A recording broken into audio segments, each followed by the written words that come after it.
ایک عدالتی تقاضا بھی تھا, قانونی تقاضا بھی تھا جو پورا ہو گیا, اور میں سمجھتا ہوں کہ بعض لوگوں کی ضد بھی پوری ہو گئی. ستاروں کے آگے جہاں اور بھی ہیں, ابھی عشق کے امتحان اور بھی, ابھی پتہ نہیں یہاں کیا کیا ہونے والا ہے. ناظرین, سیاست اور قانون کے ساتھ معید پیرزادہ اور بابر ستار آپ کی خدمت پہ حاضر ہیں. السلام علیکم. ناظرین, ایک طرف تو ہم دیکھ رہے ہیں کہ تحریک طالبان پاکستان کے ہاتھوں ہمارے سپاہیوں, ہمارے جوانوں کے بہیمانہ قتل کے بعد پاکستان ایئر فورس نے ان باغیوں پہ متعدد حملے کیے, لیکن آگے کیا ہوگا یہ صورتحال کوئی واضح نہیں ہے. دوسری طرف ہم دیکھ رہے ہیں کہ آج ایک اسپیشل کورٹ نے اسلام آباد میں جنرل مشرف کے وکلا کی وہ درخواست رد کر دی جس میں یہ کوشش کی جا رہی تھی کہ اس اسپیشل کورٹ کے بجائے جنرل مشرف پہ مقدمہ آرمی ایکٹ کے تحت چلایا جائے, اور وہ جو خیال تھا کہ یہاں پہ کوئی فیس سیونگ ایگزٹ نکل پائے گا وہ یہاں پہ ہمیں اب ختم ہوتے نظر آتا ہے. اس کی وجہ کیا ہے اور اس کی سیاسی اثرات یا امپلیکیشنز کیا ہو سکیں گے, دونوں چیزوں پہ ہم بات کریں گے. شروع کرتے ہیں بابا, لیکن چونکہ آج کا جو واقعہ ہے میں سمجھتا ہوں آج پہلے ایک نئی فریش چیز ہوئی ہے. کیا وجہ ہوئی کہ اتنی امید لگائی ہوئی تھی مشرف صاحب کے وکلا نے کہ آرمی ایکٹ کے تحت جو ہے اس میں کیا جا سکتا ہے؟ نکمے ہیں, نالائق ہیں یہ وکیل؟ نہیں, نکمے نہیں ہیں ڈاکٹر صاحب, بڑی ویل تھاٹ آؤٹ ان کی اسٹریٹجی ہے. شریف الدین پیرزادہ صاحب جنہوں نے تمام عامروں کا ساتھ دیا وہ ٹیم کو ہیڈ کر رہے ہیں. انور منصور صاحب ایک بڑے قابل لائر ہیں, اٹارنی جنرل رہے ہیں پچھلی گورنمنٹ کے, وہ کانسٹیٹیوشنل سائٹ پہ دیکھ رہے ہیں. ڈاکٹر خالد رانجہ ایک ایکسپرٹ ہیں. شریف الدین پیرزادہ, خالد رانجہ اور انور منصور کو یہ نہیں پتا چلا کہ جس ایکٹ کا سہارا لے رہے ہیں 1977 کا, وہ 1981 میں مطلب ختم ہو چکا ہے, یہ نہیں پتا چلا ان کو؟ نہیں, نالائقی ہے کہ نہیں ہے؟ نہیں, دیکھیے کسی حد کیا ہے یہ؟ آپ تمام آرگومنٹس تو ریز کرتے ہیں نا عدالت کے سامنے, آپ نے تو تمام اپنی دلیلیں رکھنی ہیں کہ کوئی بھی دلیل مانی جا سکتی ہے. عدالت نے اگر اتنی آسانی سے اس چیز کو رد کر دیا تو آرگومنٹ ویک تھا. نہیں ڈاکٹر صاحب, دیکھیں عدالت تو فیصلہ کرے گی اور ایک پارٹی اسے ناخوش جائے گی. عدالت کا نظام ایسا ہے. دو پارٹی, عدالت نے لکھا نا کہ یہ قانون ایگزسٹ نہیں کرتا. ان کا آرگومنٹ یہ تھا, یہ تین باتیں کہہ رہے تھے. یہ کہہ رہے تھے ایک فوجی ہیں تو 1952 کے آرمی ایکٹ کے نیچے ٹرائی کریں. دوسرا یہ کہہ رہے تھے کہ 77 میں ایک امینڈمنٹ آئی تھی آرمی ایکٹ کے جس کے بعد ہائی ٹریزن کا بھی اس کے نیچے شامل کر دیا گیا تھا. سو ان کی دوسری بات یہ تھی. اور پھر یہ کہہ رہے تھے کہ اس عدالت کی جورسڈکشن نہیں بنتی. 77 میں جو امینڈمنٹ آئی وہ اوور رائڈ کرے گی 76 کے قانون کو جس کے نیچے عدالت بنی ہوئی ہے. تو عدالت نے تینوں باتیں رد کر دی. انہوں نے کہا کہ آرمی ایکٹ کے نیچے اگر آپ فوجی ہیں اور ریٹائر ہو چکے ہیں تو 6 مہینے کے اندر اندر تو اگر آپ کا ٹرائل سٹارٹ ہو جائے تو پھر فوجی عدالت کر سکتی ہے, ادروائز آپ کی سولین عدالت کرے گی. یہ نقطے اس پہ سوال بھی اٹھائے جا سکتے ہیں کہ عدالت نے فیصلہ صحیح کیا نہیں کیا, لیکن اس پہ اٹھایا جا سکتا ہے سوال. اس پہ میرا خیال ہے کہ دو رائے. کیا آرگومنٹ ہوگا ان کا کہ عدالت نے کیوں فیصلہ صحیح نہیں کیا؟ نہیں دیکھیے نا, باقی عدالت کا میرا خیال ہے فیصلہ ٹھوس ہے. انہوں نے یہ بات کہی کہ جی 77 کا آپ سہارا لے رہے ہیں. ایک تو یہ کہ وہ کسی حد تک ایک ہائی کورٹ کا بھی فیصلہ آ گیا تھا, وہ رد کر دیا گیا تھا 80 میں, لیکن 81 میں ایک امینڈمنٹ آئی جس میں اسے ریپیل کر دیا گیا. سو ایک تو انہوں نے بات یہ کہہ دی. دوسری انہوں نے کہا کہ ہم خاص قانون کے نیچے بنے ہیں 76 کے قانون, جس کے اندر یہ لکھا گیا ہے کہ اگر ہائی ٹریزن کا مسئلہ ہوگا تو ہم سنیں گے, ہمارے علاوہ کوئی نہیں سنے گا. یہ ہمارے اس قانون کے اندر. اور 77 کی جو بھی امینڈمنٹ تھی وہ 1981 میں ختم ہو گئی. میرے ذہن میں ہے کہ اتنا چھوٹا سا پوائنٹ تھا, اتنا بیسک پوائنٹ تھا. شریف الدین پیرزادہ, انور منصور صاحب جو ہیں اور خالد رانجہ تو اتنی بڑی بڑی فیسیں لیتے ہیں, تو ان کو یہ چھوٹی سی چیز پتہ نہیں تھی کیا؟ وہ مشرف صاحب دے سکتے ہیں فیسیں. ڈاکٹر صاحب دیکھیں اسٹریٹجی کیا ہے. نہیں, نکما پن نہیں ہے. دیکھیے اسٹریٹجی ہے نا, ابھی تک کیا اسٹریٹجی نظر آ رہی ہے؟ دو. ایک, آپ عدالت کو, ججوں کو ڈسکریڈٹ کریں. دوسرا, اسے لمبا کریں جتنا آپ کر سکتے ہیں. آپ نے بحث کی, 2 وکیلوں نے بحث کی عدالت کو, عدالت اور فرد جرم نہیں عائد ہو سکا. وہ صبح کا بھولا شام کو بھٹکا گھر تو آ گیا, لیکن اس دن فرد جرم نہیں عائد ہو سکا کیونکہ اس ابھی اپلیکیشن کا فیصلہ نہیں ہوا تھا ان کا. پہلے جورسڈکشن کا فیصلہ کر لے, اس کے بعد فرد جرم. اس کا تو ہم نے سنا ہے کہ انور منصور صاحب کو پہلے ہی کورٹ نے ایک طرح سے ایشورنس دی تھی, یہ بتایا تھا کہ اگر مشرف پیش ہوں گے تو اس دن کم از کم فرد جرم عائد نہیں ہوگی. میرا نہیں خیال کہ اس طرح کی ایشورنسز عدالتیں دے سکتی ہیں. یہ ہم نے سنا ہوا تھا کہ ہم نے پہلے ہی پوچھا. آپ کو کسی نے بتایا ہوگا؟ میں نے ان کی لائرز کی ٹیم سے پوچھا کہ کل یہ مشرف صاحب یہاں پر پیش ہو رہے ہیں تو کل یہاں پہ کوئی انڈرسٹینڈنگ ہے؟ بڑی اس میں ڈیل ہے. میں نے پوچھا کہ انہوں نے کہا نہیں, اس حد تک ہے کہ کل فرد جرم عائد نہیں ہوگی. نہیں, آپ کو تو یہ لگتا ہے نا کہ ساری چیزیں جو عدالت میں ہوتی ہیں وہ ڈیل کے مطابق. نہیں, یقین مانے, میں نے باقاعدہ پوچھا, میں نے کہا کہ پیش ہو رہے ہیں یہاں پہ, کیا کوئی انڈرسٹینڈنگ ہو چکی ہے؟ انہوں نے کہا جی کوئی انڈرسٹینڈنگ. ڈاکٹر صاحب بحث ہوئی, کوئی انڈرسٹینڈنگ نہیں. میں ایک دن پہلے بتا رہا ہوں پیش ہونے سے, تو نے کہا کوئی انڈرسٹینڈنگ نہیں ہوئی ہے, صرف یہ ہے کہ کل فرد جرم عائد نہیں ہوگی. اس دن عدالت کے اندر بحث ہوئی اس پہ, ایک یہ بات سمجھنے کی ہے کہ عدالت کو یہ کہا انور منصور صاحب نے کہ جناب آپ نے چونکہ ابھی اپنے اختیار کا ہی فیصلہ نہیں کیا تو فرد جرم کیوں عائد کر رہے ہیں, پہلے اختیار کا فیصلہ کیجئے اس کے بعد دیکھیں فرد جرم کو. پروسیکیوٹر نے اکرم شیخ صاحب نے اسے اپوز کیا, اکرم شیخ صاحب کی بات عدالت نے نہیں مانی, انہوں نے فرد جرم نہیں عائد کیا, انہوں نے کہا ہاں ہم پہلے فیصلہ کریں گے. اچھا اب مشرف کے وکلا کی کیا آپشنز رہ گئی؟ اب 4 تاریخ ہے, ان کی ایک دوسری اپلیکیشن ہے کہ 11 مارچ کو بلایا نا, نہیں 4 مارچ کو ایک پیشی رکھی ہے ہفتے کے لیے. انور منصور صاحب نے کہا کہ میرے اور مقدمے لگے ہوئے تو اگلے ہفتے کچھ نہ رکھیں, اس کے بعد رکھیں. انہوں نے عدالت نے بات مانی. 4 مارچ کو رکھی ایک اور اپلیکیشن ڈیسائیڈ کرنے کے لیے کہ پروسیکیوٹر ٹھیک اپوائنٹ ہوا یا نہیں ہوا.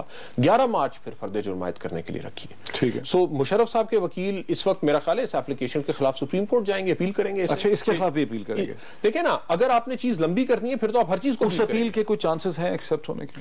یہی جو سیدھا نقطہ آپ کہہ رہے ہیں, پھر آپ کہیں گے کہ وکلا کیا نالائق ہیں کہ سپریم کورٹ چلے گئے, نہیں لیکن پروسیس یہ ہے نا, آپ اس کا فائدہ ہوگا. ایک تو آپ چیز کو لمبا کرنے کی کوشش کریں گے اس امید پہ کہ ہو سکتا ہے کہیں سے کوئی لوپ ہول نکل آئے. دوسرا یہ کہ آپ یہ بھی تو ڈیٹا جمع کر رہے ہیں نا کہ جناب ہم اتنی چٹھیاں لے کے گئے ہیں سپریم کورٹ کے, تو لیکن اس مسئلے پہ تو ہماری کوئی بات نہیں سنتا, یہ تو جج آپس میں دیکھیں یہ تو پہلے سے فیصلہ کر کے بیٹھے ہیں. تو ایک وہ پرسپشن بھی ڈیولپ ہوتا ہے کہ ہم پہلے ریویو میں گئے ہماری بات نہیں سنی, پھر ہم اپیل میں گئے ہماری بات نہیں سنی, اسلام آباد ہائی کورٹ نے ہماری بات نہیں سنی, سندھ ہائی کورٹ نے ہماری بات نہیں سنی. تو جو ایک لارجر نیریٹو ہے. اچھا اگر آپ وکیل ہوتے ہیں ان کے, آپ بھی آپ اس کو لیڈ کر رہے ہوتے ٹیم, تو پھر آپ کیا کرتے ہیں؟ میں بھی اسی طرح کے کام کر رہا ہوتا نا ڈاکٹر صاحب. کیوں؟ آپ دیکھیے جو 3 نومبر کی ڈیکلریشن ہے, اس ڈیکلریشن کے اندر پرویز مشرف صاحب نے ایز آرمی چیف یہ بات لکھتی کہ حالات اس طرح کے بن گئے, جو بھی وجوہات تھی, حالات ایسے بن گئے کہ ہم آئین کے مطابق نہیں چلا سکتے کہانی کو. اس وجہ سے ہم, اور آئین کے اندر اس کا کوئی سلوشن بھی نہیں ہے, اس وجہ سے ہم یہ ایکسٹراڈنری انکانسٹیٹیوشنل. یعنی کیا ایسے حالات تھے ان کے حساب سے, کیا سمجھ رہے ہیں اگر آپ ان کے وکیل بن جائیں ایک سیکنڈ کے لیے, تو کیا ایسے حالات؟ دیکھیے نا, میرا آپ سے جہاں پہ تھوڑا سا اختلاف ہوتا ہے وہ یہ ہوتا ہے کہ اگر تو آپ اسے قانونی طور پہ لڑتے ہیں اس مقدمے کو, پھر تو بات بڑی سمپل سی ہے, آپ نے آئین توڑا, اس کی پنشمنٹ ہے کہ نہیں ہے اور کس نے دینی ہے. دیکھیں میں ہمیشہ آپ سے ایگری کر لیتا ہوں, I am full agreement with you. پھر دوسری بات, پھر ہم آ جاتے ہیں سیاسی بات کے اوپر. آپ ابھی 3 نومبر کتنا عرصہ ہو گیا؟ میں اس میں تھوڑا سا صرف یہ ایڈ کرنا چاہتا ہوں بابر کہ دیکھیں ایک جگہ ڈیتھ ہو جائے اور عدالت صرف یہ ڈیٹرمن کرے کہ ڈیتھ ہو گئی ہے, اس کو مرڈر نہیں کہہ سکتے. ہر ڈیتھ مرڈر نہیں ہے. ٹھیک ہو سکتا ہے سیلف ڈیفense میں ہوا ہو سکتا ہے ایکسیڈنٹ ہو گیا ہو سکتا ہے میڈیکل نیگلیجنس ہو گئی ٹریفک کی وجہ سے کچھ ہو گیا ہو سکتا ہے یعنی کچھ اور ہو گیا, مطلب ڈیتھ ہو گئی ہے. یہاں ایسے لگتا ہے کہ عدالت کا سارا فوکس جو ہے وہ صرف یہ ہے کہ ڈیٹرمن کرے کہ مشرف نے یہ ایکٹ کیا تھا, وہ تو کیا تھا بھائی, تو اس کے کانٹیکسٹ کو تو عدالت سمجھنے کے لیے. آپ کو کیوں لگتا ہے عدالت کا فوکس یہ ہے کس چیز؟ دیکھیں کیا عدالت, میں آپ سے ابھی تک تو مقدمہ سٹارٹ ہی نہیں ہوا ڈاکٹر صاحب, تو کیا یہ عدالت جنرل مشرف کو یہ موقع دے گی کہ وہ یہ ایکسپلین کر سکے کہ اسے ایسا کیوں کرنا پڑا؟ بالکل. ابھی تو وہ وہاں ابھی تو فرد جرم ہی عائد نہیں ہوئی ڈاکٹر صاحب. فرد جرم عائد ہوگی, اس کے بعد مشرف صاحب کو وہ بتایا جائے گا کہ یہ کمپلینٹ ہے, آپ بتائیں, آپ ایکسیپٹ کرتے ہیں, ڈینائی کرتے ہیں, اس کے بعد وہ اپنا پورا ڈیفنس پہ. دیکھیے نا, آپ نے جو بات کی, اگر مرڈر ہو گیا, اس کے بعد اگر مار دیا کسی کو, آپ نے فیصلہ کرنا ہے کہ مرڈر ہے, قتل ہے, مین سلاٹر ہے, یا پھر سیلف ڈیفنس میں مار دیا, صحیح مار دیا. یہ ساری باتیں تو بات کی ہیں, ایونٹ انہوں نے ڈینائی نہیں کیا, انہوں نے کہا 3 نومبر کو یہ کام ہوا ہے. اب پھر سیاسی گفتگو ہے نا, آپ کو ایز اے پاکستانی آپ کو مشرف صاحب نے کیا بات بتائی کہ 3 نومبر 2 ہی آپشنز لے سکتے ہیں نا, یا وہ یہ کہیں کہ جناب اس ملک کا نظام نہیں چل رہا, یہ جو سیاستدان ہیں یہ سارے کے سارے کرپٹ ہیں, یہ لوٹ مار کرتے رہے ہیں پچھلے 50-60 سال, ملک کا دیکھیں انہوں نے کیا ستیاناش کیا ہے, یہاں پہ یہ نظام نہیں چل سکتا, حالات اتنے زیادہ خراب ہو گئے تھے, ملک ڈوب رہا تھا, اس لیے میں آ گیا. نہیں دیکھیں وہ یہ بات کر 3 نومبر میں تو غالباً ان کی پلی یہ ہوگی کہ ججوں نے اور لائرز کیمپین اور ان سب چیزوں نے ایسے حالات پیدا کر دیے ہیں کہ جو ٹرانسفر آف پاور کے لیے وہ الیکشن کروانا چاہتے ہیں, کیونکہ اس کے بعد انہوں نے ٹرانسفر پاور کی, وہ ان کے لیے کرنا ممکن نہیں رہا تھا. اگر وہ اس چیزوں میں آ جاتے, یہ مسئلہ تھا ان کا, وہ پیچھے تھوڑا جائیں گے کہ ڈیموکریسی نہیں ہو سکتی, ایسی چیز تو نہیں. وہ اور آپ کو کیا لگتا ہے؟ نہیں دیکھیں نا, بات 12 نومبر سے شروع ہوئی نا, 12 اکتوبر سے. نہیں 12 اکتوبر تو انڈر ٹرائل ہی نہیں ہے, لیکن نیریٹو تو وہ کوئی بلڈ کریں گے نا اپنا, یا وہ یہ کہہ سکتے ہیں کہ جو کچھ انہوں نے کیا ٹھیک کیا کیونکہ یہ اس ملک کے لیے بہتر تھا. بیسک آرگومنٹ تو یہی ہے نا, کسی بھی عامر کی آپ تقریر اٹھا کے دیکھ لیں, وہ کہیں جی ملک ڈوب رہا تھا, میں نے ملک کو بچانا تھا. شریف الدین پیزاوار کو آپ کیا دیں گے؟ میں 30 سیکنڈ ہے میرے پاس. شریف الدین پیزاوار آپ کے پاس آ گئے ہیں روتے ہوئے کہ میں پھنس گیا ہوں بابر ستار, مجھے سمجھ نہیں آ رہی, ساری چیزیں میری فیل ہو گئی ہیں, کیا آپ ان کو مشورہ دیں گے کیا کریں؟ دیکھیں شریف الدین پیرزادہ صاحب کو تو اللہ کرنا چاہیے. چلو انور منصور آ گئے آپ کے پاس. نہیں میرا خیال ہے بالکل ٹھیک کر رہے ہیں, جو ان کا ڈیفنس ہے. میرے خیال میں اگر میں نے انہیں مشورہ دینا ہوتا تو میں یہ مشورہ دیتا کہ جناب آپ ایڈمٹ کر لیں, قوم سے معافی مانگ لیں, آپ کہیں جی اصل غلطی تو 12 اکتوبر کو ہوئی تھی نا, مجھے نہیں, میں نے اچھی نیت کے ساتھ کی تھی, مجھ سے غلطی ہوگی, مجھے معاف کر. آپ سمجھتے ہیں کہ 12 اکتوبر کے مقابلے میں 3 نومبر ایک بہت چھوٹا سا معاملہ نہیں, پھر یہ بات چھوٹی لگتی ہے نا. آخر اصل میں لوگوں کے دماغ میں آپ نے حکومت اس وقت اوور تھرو کی, 3 نومبر کو آپ نے کیا کیا, جوڈیشری کو فارغ کر دیا, ایگزیکٹو کو تو اس وقت اوور تھرو کیا نا. سو 3 نومبر آپ معافی مانگ لیں آ کے, نیریٹو تو چینج ہوگا نا. ٹھیک ہے, چلے میں ایک بریک لے لوں. ناظرین ایک بریک لیتے ہیں اور بریک کے بعد تھوڑا سا اس کے سیاسی اثرات کو دیکھتے ہیں اور اس چیز کو کہ کیا یہ مقدمہ اس وقت پاکستان کا سب سے بڑا ایشو تھا کہ ہم بیٹھ کے اس کو ٹیلی ویژن پہ ڈسکس کر رہے ہیں آفٹر دا بریک.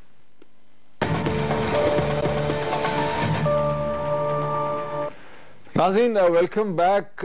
مشرف صاحب کے وکیل جناب قصوری صاحب تو چھوٹی چھوٹی باتوں پہ بھی دل برداشتہ ہو جاتے ہیں, لیکن آج تو وہ بہت ہی دل برداشتہ ہو گئے. کورٹ کے باہر میڈیا سے بات کرتے ہوئے یہ کہا قصوری صاحب نے, جو میں آپ کو سنانا چاہ رہا ہوں. میں یہ سمجھتا تھا کہ شاید آج کا فیصلے سے کوئی راستہ نکل آئے اور یہ پاکستان میں جو ایک عذاب آیا ہوا ہے یہ ٹل جائے. یہ میں جو لفظ میں نے عذاب یوز کیا ہے, یہ میں ڈیلیبریٹلی یوز کر رہا ہوں کہ یہاں کچھ جس قسم کے حالات پیدا ہو رہے ہیں, یہاں کوئی معاملہ کوئی اور بگڑ نہ جاتا ہو. جنرل مشرف کا مقدمہ اس ملک کا ایشو نہیں ہے. جنرل مشرف کا مقدمہ اس ملک کا ایشو نہیں ہے, یہ ایک وہ سٹارٹنگ پوائنٹ ہے جہاں سے ہم دیکھیں کہ کیا واقعی جنرل مشرف کا مقدمہ ناظرین اتنا اہم ہے. بابر یہ کیا وجہ ہے کہ مطلب کیا آپ سمجھتے ہیں, ویسے مطلب بالکل آنیسٹلی آپ سمجھتے ہیں کہ یہ اتنا امپورٹنٹ مقدمہ تھا کہ باقی سب چیزیں چھوڑ کے نواز شریف صاحب کی حکومت نے ایک سیاسی فیصلہ کیا کہ اس کو مطلب لے کے آنا ہے سامنے؟ ڈاکٹر صاحب میرا خیال ہے کہ ایک بڑا سوال تو یہ ہے کہ اس ملک کی وسیع تر مفاد کا فیصلہ کون کرے گا. وہ فوج کرے گی کہ ملک کے حالات بہت خراب ہو گئے تو آپ ٹیک اوور کر لیں حکومت کو آ کے, نہیں, یا پھر وہ سیاستدان کریں گے. اس وقت یہ وہ بڑا سوال ہے جو پچھلے 60-65 سال سے چلا آ رہا ہے, اور وہی بنیادی سوال اس کیس میں بھی ہے.